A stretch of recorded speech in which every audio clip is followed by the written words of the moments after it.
My name is Tony Lewis. Saniba Holt. Debbie Tohol. Belinda Nash. Tamara. Ko hene wirangi tōku ingo. It happened when I was 19 and it was my friend's flatmate. In my late 30s when my attack took place, I was about 22 years old and the person was my flatmate.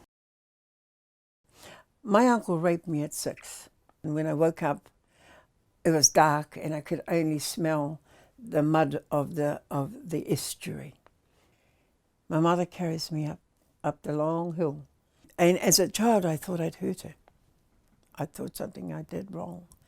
So when he does it again and again and again, I never talk to anybody, and least of all her. I felt really ashamed of what had happened and guilty that I'd gotten so drunk and I didn't know what had happened leading up to that because I was so drunk. I couldn't remember, had I flirted with him. It all seemed very, very surreal at the time. I didn't even really know what sex was. I had no idea what had actually even happened. I just felt sick, and I felt like whatever just happened was not right. And I had all this sort of regret that I shouldn't have been up getting a glass of water in the kitchen. It's my fault. If people haven't been exposed to abuse, their first question is usually, did you charge them or did you go to court? They'd sort of look at you like, well, there's something wrong with you if you didn't go to court. Did it actually happen? There's no way I'd have gone to the police at all. I never felt like there was any point in going to the police because they don't do anything about it anyway. I didn't feel like I could really prove anything. I went to the police and I filed a complete report and they didn't want to do anything about it because it was historic. And by the time I'm 15, I'm trying to commit suicide. Cocaine, heroin, addiction, all of those things, just trying to die.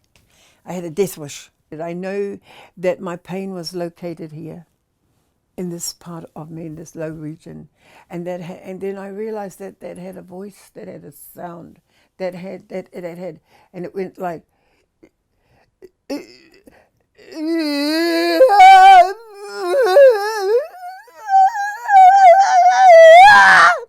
and being able to pull it, to pull the voice through, to pull it, and I'm saying myself back into being. For a long time after the attack, I was very wary of people. I always felt that I wasn't good enough.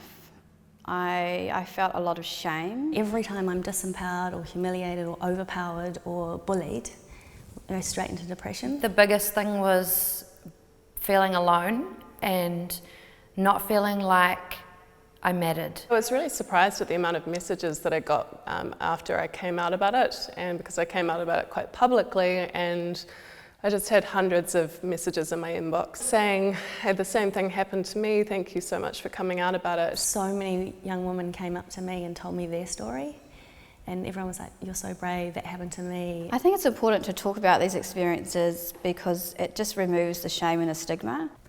To combat rape culture, we need to normalise that rape isn't the scary person in the bush who jumps out and attacks someone. Have more open discussions about it, and open discussions with our kids and open discussions with other people and our experiences, and get a lot of clarity around boundaries and what's acceptable and what's not. You're at school and a boy snaps your bra and then you're just told, oh, boys will be boys, you just got to dismiss it. Educating our young people is so important. I think we need to understand that any unwanted sexual advance by any person to another person is wrong. The only way to change it is to actually just get noisy about it. They can take their power back, And that's my advice. If there's such a thing as advice, find the healer within you. Find your song and sing it. There's so much power in being able to, in unity, I guess, and it's the numbers thing, feeling like you're not the only one that it's happened to.